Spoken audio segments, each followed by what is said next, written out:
20 минут на то, чтобы грамотно и емко рассказать подготовленную тему, да к тому же сделать это познавательно и не скучно. На втором туре регионального этапа «Учитель года» 5 участников должны презентовать свою методику преподавания урока членам жюри и другим педагогам, собравшимся в зале.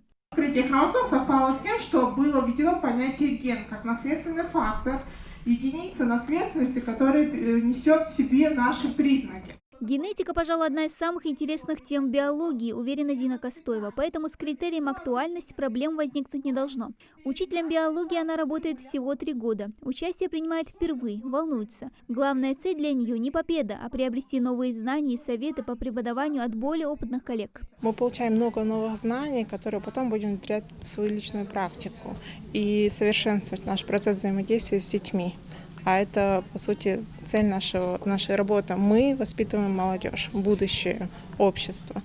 И для того, чтобы соответствовать этому обществу, нам нужно постоянно развиваться. Это как раз такая возможность. История хоть и считается неточной наукой, но знать ее должен каждый. События прошлого многому учат. Сказка ложь, давний намек. Именно так и назвала свой урок Хава Саутиева. Девушка решила раскрыть перед зрителями всю значимость этого предмета. Его она уже 10 лет преподает детям. Главное не просто дать информацию о предмете, а сделать из учащегося любознательного человека, уверена она.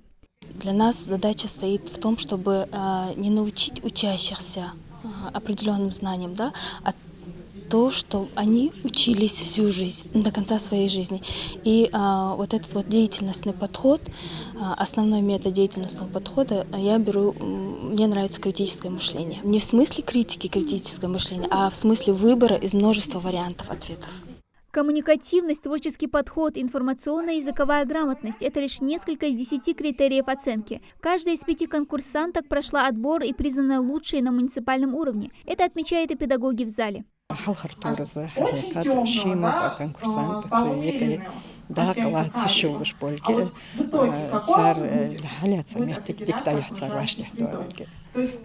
Суну хансала цамасни дал эту хобсарвазында хылыды нахайга это школе шидуху урокта янда будышсында масва сага халишкаши болдахук шидердуцы ала атац дал эту бакут маснял. Учить и учиться – таков девиз этого конкурса. Время меняется, педагог должен идти в ногу с ним. Краш – молодежное новое слово.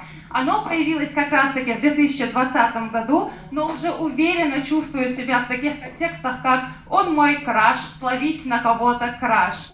Но век цифровизации, когда любую информацию можно найти в интернете, он обязан помочь ребенку вычленить самое нужное, делится Малика Горданова, член жюри и заслуженный педагог Ингушетии Российской Федерации. Для нее основной критерий оценки кроется в том, как участники преподнесут тему детям. Хороший учитель всегда говорит на своих уроках, что я принес сегодня, преподнесу вам, вы нашли в каких-то источниках традиционную, устоявшуюся какую-то информацию, какие-то выводы. Но мы с вами должны рассмотреть разные взгляды на эту вещь. И хороший учитель никогда не будет обрывать ученика и говорить, что он неправильно он говорит и неправильно он думает. Нет, он имеет право на свое мнение. Но главное, учитель должен направить его на то, чтобы он пришел к истине. Всероссийский конкурс «Учитель года» проводится уже 28-й год подряд. Его цель – поддержка и повышение престижа труда учителя. Это пока только второй тур. На следующем участницы будут показывать свои умения уже детям на классном часе. Лучший педагог будет представлять республику уже на всероссийском этапе. Дана Плиева, Адам Далаков, Новости 24.